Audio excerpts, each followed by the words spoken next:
ثم وضع الناصح الأمين صلوات الله وسلامه عليه المبعوث رحمة للعالمين، وضع يده على صدر ذلك الغلام وقال: اللهم اغفر ذنبه وطهر قلبه وحصن فرجه. هذه الثلاث الدعوات. اللهم اغفر، اكتبوها، احفظوها، اعتنوا بها. اللهم اغفر ذنبه وطهر قلبه وحصن فرجه. أقول اكتبوها واحفظوها لأن الشباب الآن في زمن فتن. ما أظن ذلك الشاب الذي في زمن النبي صلى الله عليه وسلم لقي من الفتن مثل ما يلقاه الشباب الآن في هذا الزمان. ولهذا يحتاج الشاب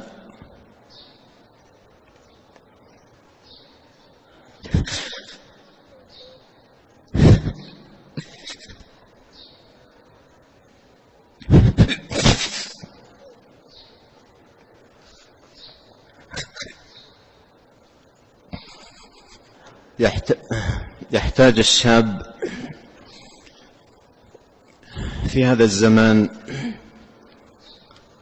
إلى أن يرحمه أهل الخير ويشفق عليه ويتودد له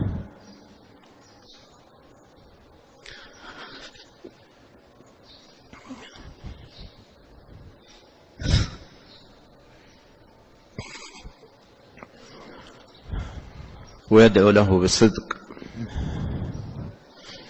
من قلوبهم.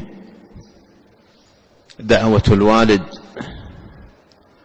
لولده مستجابة، دعوة الأم لولدها مستجابة.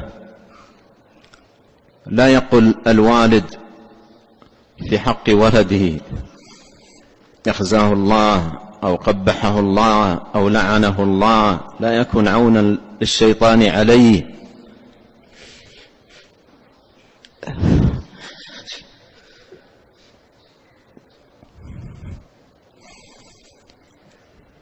الشباب بحاجة إلى رحمة الوالد، رحمة الوالدة، رحمة الأقارب، رحمة الزملاء الأصدقاء.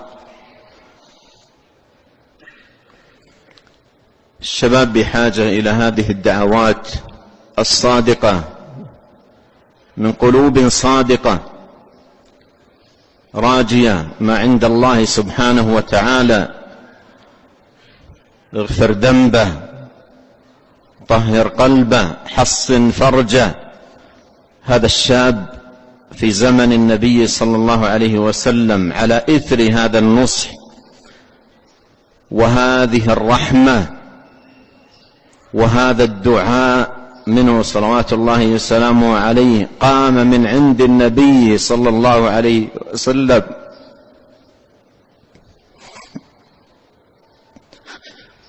وليس في قلبه شيء. انتهت الرغبة من قلبه، قام وليس في قلبه أدنى رغبة لهذا الأمر الذي تتعلق به القلوب ويعظم الافتتان به. قام وليس في قلبه شيء. ثلاثة أشياء: رحمة وحسن في النصح وصدق في الدعاء. والثمرة عظيمة جدا، الثمرة عظيمة جدا. والله إن الشباب اليوم بحاجة إلى من يرفق بهم، من يصدق في الدعاء لهم، من يحسن في النصيحة والبيان لهم، من لا يكون عونا للشيطان عليهم. النبي عليه الصلاة والسلام في مثل هذه القضية قال: لا تكونوا عونا للشيطان على أخيكم. لما قالوا أخزاه الله لعنه الله، قال لا تكونوا عونا للشيطان على أخيكم. أرشد إلى أن يقال رحمك الله، أن يقال غفر الله لك، أن يدعى له.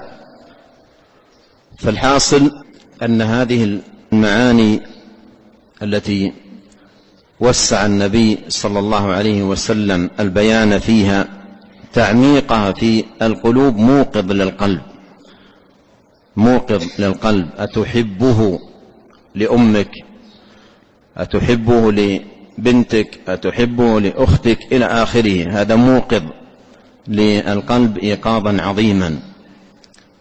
فإذا قام مع هذا البيان حسن نصح وصدق دعاء لله سبحانه وتعالى، أتت الثمرة العظيمة المباركة. فإن التوفيق بيد الله سبحانه وتعالى، وصلاح القلوب بيده، وزكاة النفوس بيده. يهدي سبحانه وتعالى من شاء إلى صراط مستقيم.